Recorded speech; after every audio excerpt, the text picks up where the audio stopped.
El títere castrista Miguel Díaz-Canel arremetió en la ONU contra Estados Unidos mientras espera los dólares para sus MIPYMES.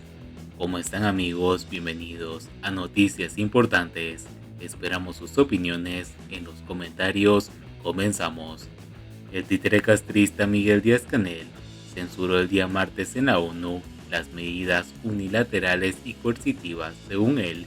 de Estados Unidos contra 7 países, incluida Cuba, en un discurso en el que evitó mencionar explícitamente a Rusia, aliado del régimen de la isla, que ha sido fuertemente sancionado por su invasión a Ucrania. Durante su discurso en la Asamblea General de las Naciones Unidas, el gobernante reiteró su retórica contra las sanciones de Estados Unidos, a las que acusó de aislar y debilitar económicamente a estados soberanos. Las medidas hoy afectan a Venezuela, Nicaragua y antes y después han sido el preludio de invasiones y el derrocamiento de gobiernos incómodos en el Medio Oriente. Rechazamos las medidas coercitivas y unilaterales impuestas a países como Zimbabue, Siria, República Democrática de Corea e Irán, puros angelitos, entre otros muchos países cuyos pueblos sufren el negativo impacto de estas, afirmó el títere castrista, citado por el sitio oficialista Cuba Debate. El gobernante no perdió la oportunidad para asegurar además que Cuba es el país que ha soportado por más tiempo medidas coercitivas unilaterales. Díaz-Canel habló en representación del grupo de los 77 más China, que La Habana preside pro tempore en 2023. Reiteró que durante la cumbre de ese grupo, recién celebrada en la isla por sus integrantes, demandaron cambios que ya no pueden posponerse más en el injusto, irracional y abusivo orden económico internacional que ha profundizado año tras año las enormes desigualdades entre una minoría de naciones muy desarrolladas y una mayoría que no logra superar el eufemismo de naciones en desarrollo.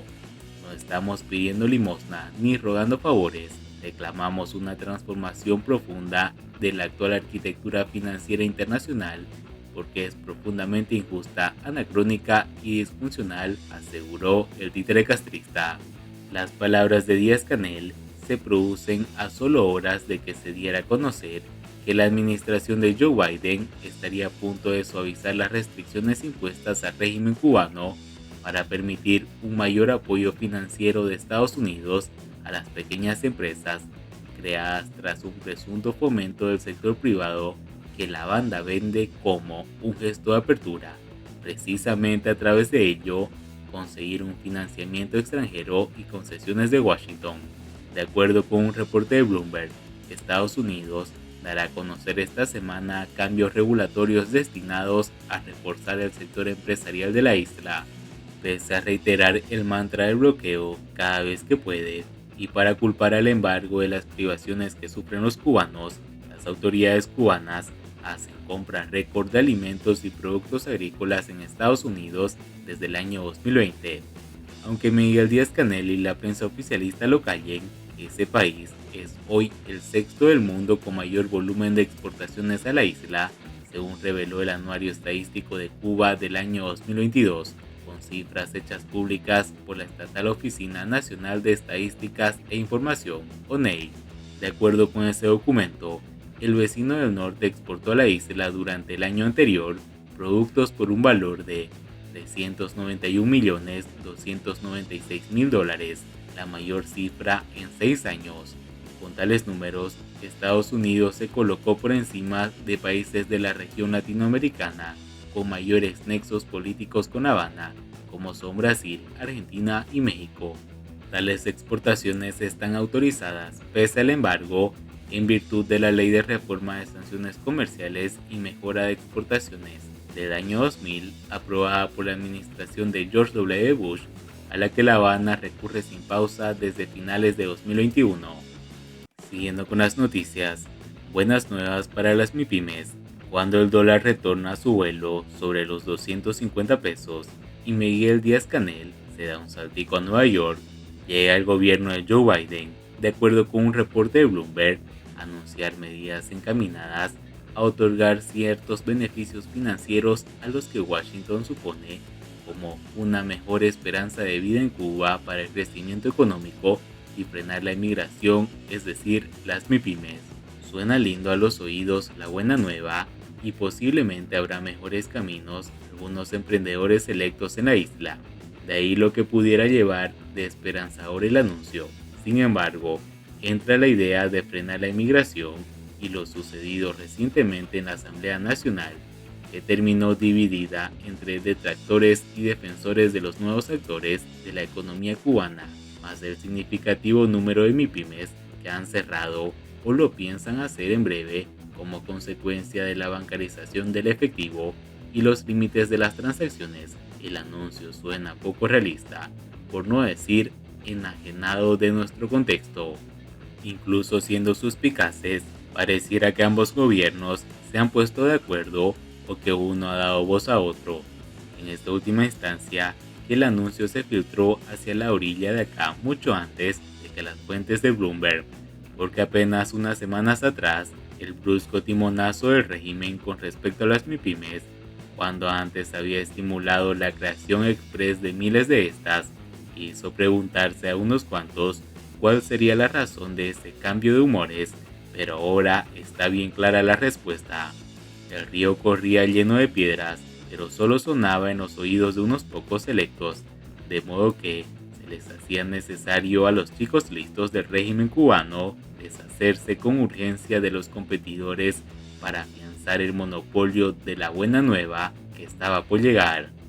porque al menos del lado de acá, donde todos somos vecinos de todos, para nadie es secreto que quienes están detrás de las MIPYMES más exitosas de la isla, incluso sospechar de cómo formaron parte de fidelidades más que iniciativas individuales,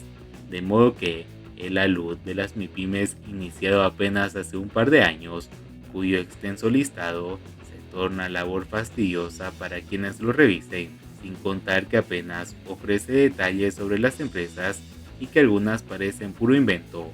Solo sirvió para esconder lechuga entre col y col, y ahora ha llegado el momento de cortar las últimas para que solo las primeras se beneficien.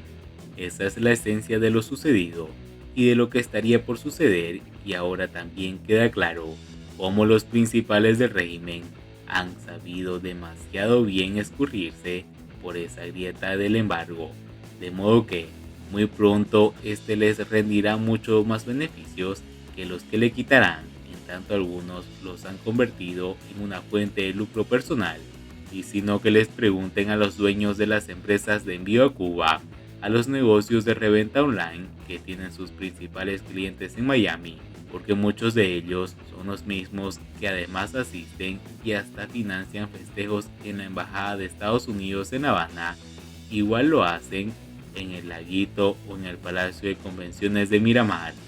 Si un cubano o una cubana hace dinero en Cuba a partir de un negocio legal o ilegal, sea este en verdad una iniciativa personal o la fachada de un acuerdo solapado con el régimen, su próximo paso no es otro que salir de Cuba y establecerse como un nuevo tipo de agente de influencias, en donde es mucho más útil para un gobierno que juega la carta de a menor popularidad, mayor necesidad de respaldo exterior, y eso en la política cubana es materia de preescolar.